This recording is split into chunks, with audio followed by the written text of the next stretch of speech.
Hey guys, what's up? It's 8-Bit Eric, and it's an exciting time. Darksiders Warmastered Edition has just recently come out on the Nintendo Switch. Lots of people are excited about it. And you know, this game series has been around for quite some time. Now we're getting it on the Nintendo Switch. And a lot of people want to know, hey, is this actually worth seeking out and getting this sucker so you can sink your teeth into it? Is this a sweet game? Well, let's go ahead and find out in today's video. So sit back, relax, grab yourself a little snacky and a little drinky, and let's begin today's video, shall we?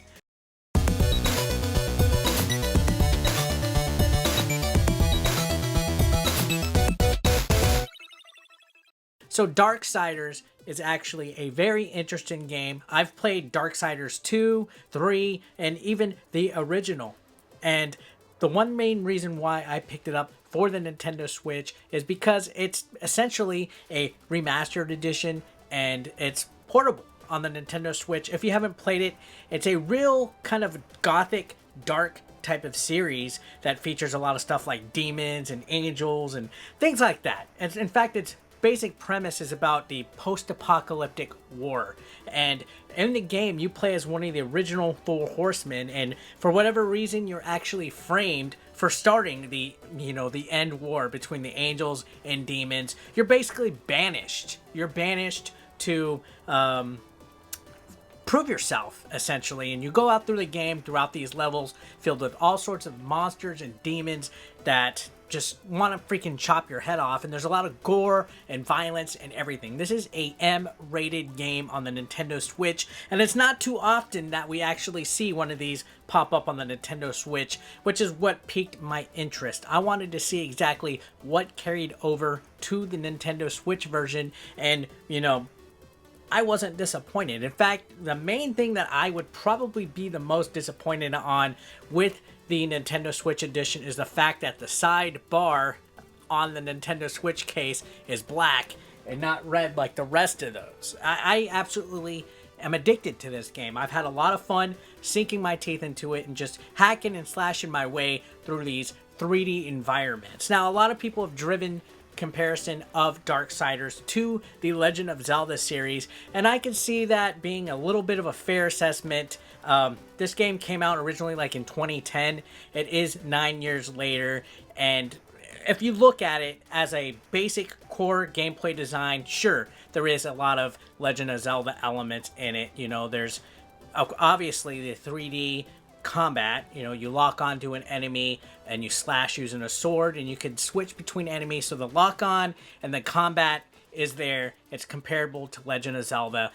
However, I would honestly compare it a lot more to the early God of War series, and the fact that the stages are a little bit more linear than a Zelda game would be. There's some light puzzle solving and light combat mechanics, but not enough to the point where I would say it's like a Breath of the Wild or even a Twilight Princess or any kind of huge Zelda game like that. It's honestly more of a hack and slash. You know, you go to one area of the stage and you're locked in until you defeat all the enemies. There's cool finishing blows, and you gather souls. You gather souls that work as currency. Once in a while you reach a checkpoint where there's a store that you can upgrade your character. You can get new combos, new moves to use with your weapons. You can even get different abilities to attach, enhance your weapon, things like that. So you do progress slightly in a RPG sense, but it's not exactly RPG heavy either. I wouldn't say that this is something like, a Diablo or a Dark Souls even, or a Demon Souls or anything like that. No Bloodborne, nothing like that. It's not as RPG heavy or Zelda heavy. I would just say that, in fact, it has enough influence from each of those genres that it almost creates its own. Let's not deny that it is influenced by a lot of great games, and that's not a bad thing. I know a lot of people in the past might have overlooked this series just because there was so many third-party games coming out at a time, but I feel that this release is actually perfect timing for the Nintendo Switch because, we just had Yoshi recently come out, and there's not too much in way of big third-party physical games coming out, so I feel that THQ Nordic actually debuted Darksiders, I wanted to say Dark Souls, Darksiders on the Nintendo Switch at the right time.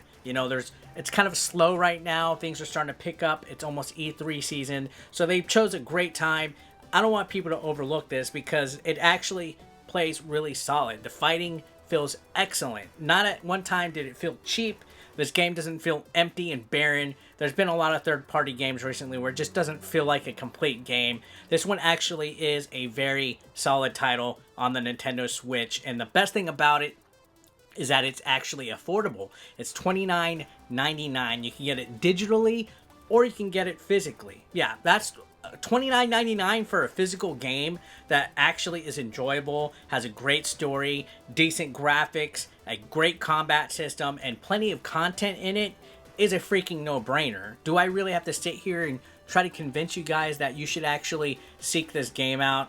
I guess that's why you're watching the video. However, after playing this for quite a few hours today, I can tell you that this is more than worth it for the price. That $29.99 price is a no-brainer. It performs great. There's no frame rate issues. It doesn't feel like a cheap port. And this game is actually one of the better Switch games out there right now to get. In fact, I would actually throw this in to my top 20 Nintendo Switch games. Should you decide to pick it up, I don't think you would be disappointed. As I mentioned, the graphics, pretty neat. You know, it's a post-apocalyptic environment, so you're going to see a lot of worn down and ruined buildings, a lot of gothic imagery. You're going to see a lot of demons, and some of these demons range from, you know, your basic small zombie-looking things to huge creatures that take up a lot of the environment and can actually destroy you. However, if you power up your character enough, you won't have a problem. And I actually thoroughly enjoyed playing through the stage. In fact, I had to stop myself eventually so I could sit down and find time to make this review. That's how much of a great time I had. Never once did this game actually feel like it was a chore or boring or anything. The plot, everything about it just caught my attention. I'm a sucker for games that are like this, you know, games that you could just pick up, get entranced in, enjoy yourself with the story, figure out, you know, basic stuff to get around the stages, you know, climbing ledges, jumping, slashing, powering up, you know, gliding over. Never once did I feel like I was getting lost or anything was really cheap. Again, like I said, Darksiders Warmastered Edition runs great, it looks great, it plays great, everything about it for a good solid price, $29.99. The main reason why it being $29.99 is such a big deal to me is that I feel with the Nintendo Switch library, there's still not enough great single-player games out there. Sure, you have, you know, Skyrim, Mario Odyssey, Breath of the Wild, you know, games like that. But it's far and few between that we see something that's not a multiplayer couch co-op game like a Mario Kart or even some of these indie titles that come out there like At Sundown, things of that nature, Minecraft. Everything is just built around that multiplayer aspect, which is more than fine. However, Darksiders provides a very solid third-party single-player experience for a great price. That alone sold me on wanting to get this game. In fact, I went out of my way to find it today. I really had a tough time even finding a copy, and I don't know if that's a sign of things to come. Maybe they didn't print that many of this game. My local area only got 21 copies across all the GameStop areas. I had to go to Best Buy, who only had 2 of these suckers left. So I went on Best Buy's website, bought it online, and went and picked it up. So grab it while you can. It's a very value-priced game, and apparently it's hard to find. And I've read in my other video when I unboxed it, people had a tough time finding it as well. So if that's any consolation for any reason to try and go ahead and grab it, I would say that's that. Come on. Out of all the thousands of games that are available on the Switch, a game that is the price of probably less than some of the eShop games out there that you can get physically, there's absolutely no reason not to get this. It is 8BE approved. On the 8BE game grading scale, the 8BE GGS, I would give Darksiders a solid 8.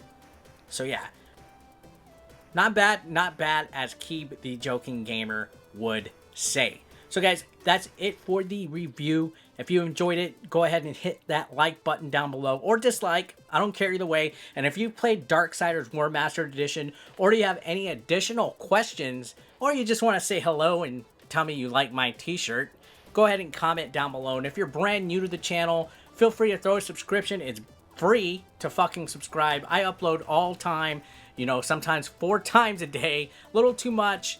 It's free. I enjoy entertaining you guys.